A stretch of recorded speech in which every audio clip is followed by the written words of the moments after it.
ఈ రోజు మీకు అందరికీ తెలిసి దేశంలో పవర్ సెక్టర్ రిఫార్మ్స్ ని ప్రారంభించింది తెలుగుదేశం పార్టీ 2000లోనే దీన్ని ప్రారంభించాం.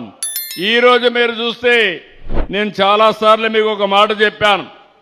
రాబోయే రోజుల్లో కరెంటు ఛార్జీలు పెంచనని ఎన్నికల సమయంలో చెప్పాను. చెప్పిన మాట నిలబెట్టుకుంటున్నానా లేదా మీరు ఒకసారి ఆలోచన చేయాల్సిన అవసరం ఉంది. గత 5 సంవత్సరాలు 1924 విద్యుత్ రంగం కుప్పగూలిపోయింది. పీపీఏలు రద్దు చేశారు.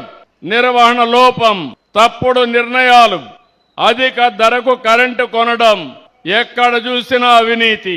కరెంటు వాడుకోకుండా ఉచితంగా సోలార్ వల్ల కరెంటు వస్తే దాన్ని వాడుకోకుండా క్యాపిటల్ కాస్ట్ మీద 9,000 కోట్ల రూపాయలు చెల్లించే పరిస్థితికి వచ్చారు.